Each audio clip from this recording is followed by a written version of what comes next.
They say life after 60 is quiet. But what if that quiet is just the calm before a vibrant, fulfilling storm? Stay with me through this story and you'll not only see how to rediscover a thriving social life after 60, you'll believe it's still waiting for you, no matter where you are.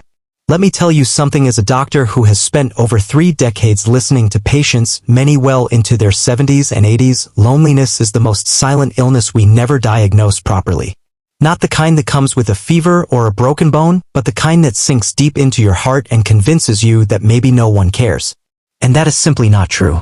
You just need the right doorway back into the world. Let's take you to St. Paul, Minnesota, where 68-year-old Tom used to work as a postal worker. After retiring, he thought he'd feel relaxed. No more early morning shifts, no icy sidewalks, no barking dogs. But just a few months in, he noticed his days slipping into a blur of old movies and reheated meals. One night, while brushing his teeth, he stared at himself in the mirror and thought, is this it now? But one winter afternoon, while walking to the corner store, he slipped and fell on the ice. A teenage boy helped him up and insisted on walking him home. That moment of human kindness stuck with him, not because he fell, but because someone reached out. That night, Tom decided to reach back. He went online, looked up local senior meetups, and signed up for a Thursday bowling league. The first day, he sat in his car for 10 minutes debating whether to go in. But he did. And that changed everything. Now, Thursdays are sacred. He doesn't just bowl, he jokes, he cheers, he high-fives. He lives. Here's what I tell my patients. Social connection is not a luxury.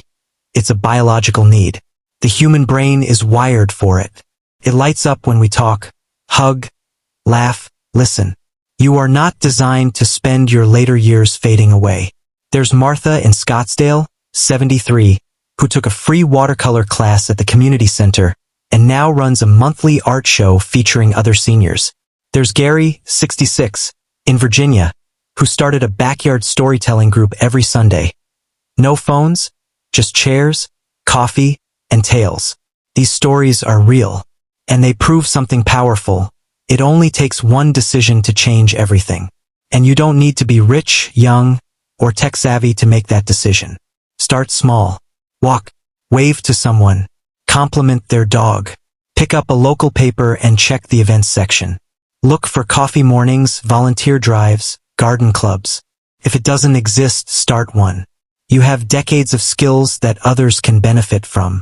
A retired nurse I knew, Sandy from Illinois, turned her kitchen into a cooking school for young adults with disabilities. She called it Meals with Meaning. Every week, her kitchen buzzed with laughter and the clink of learning. That little act gave her a reason to wake up with purpose, and gave others a reason to smile.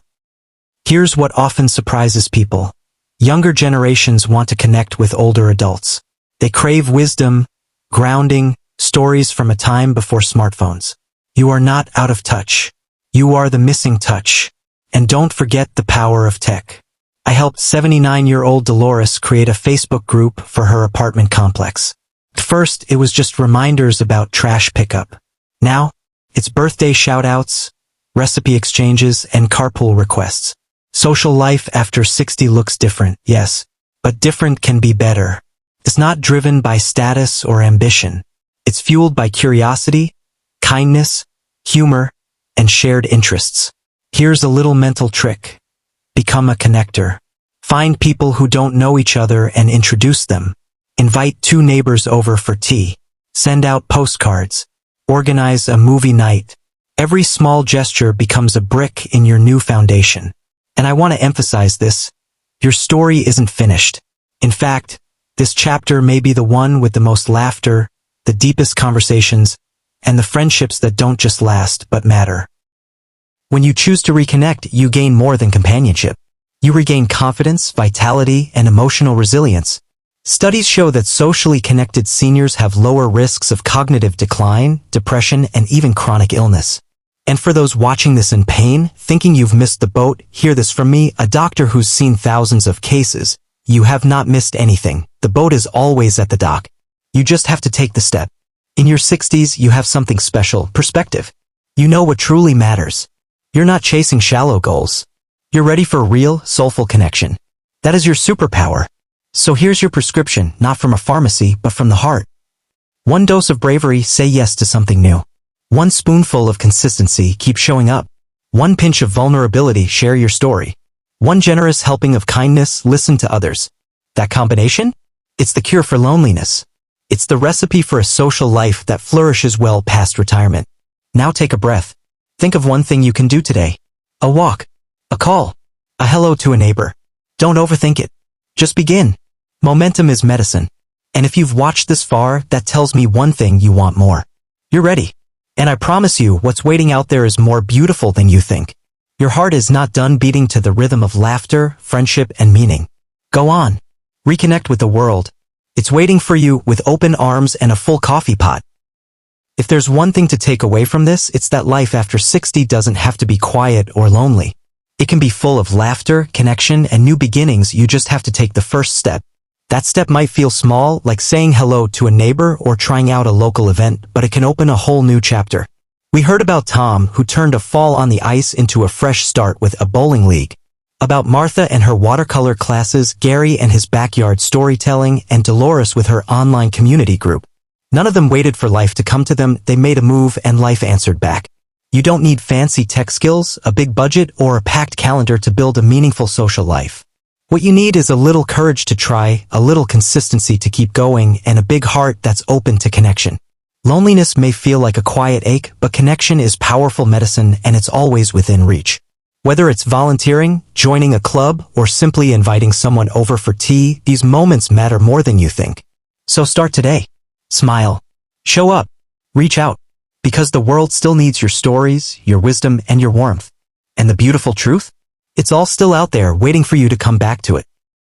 In conclusion, life after 60 doesn't signal the end of vibrant connection. It signals a shift, a new chapter rich with potential for joy, growth, and meaningful relationships. Loneliness may whisper that your best days are behind you, but that voice is wrong. The truth is, your heart still craves connection, and the world is still eager to receive the warmth, wisdom, and presence you bring. Whether it's joining a bowling league like Tom, painting like Martha, or creating a cozy community like Dolores did with her Facebook group, these small, brave steps lead to something far greater. Each gesture becomes a seed, and with a little care and consistency, you'll watch those seeds grow into friendships, routines, and a renewed sense of purpose. Remember, you're not meant to fade quietly into the background. You're meant to step into this stage of life with intention, connection, and courage.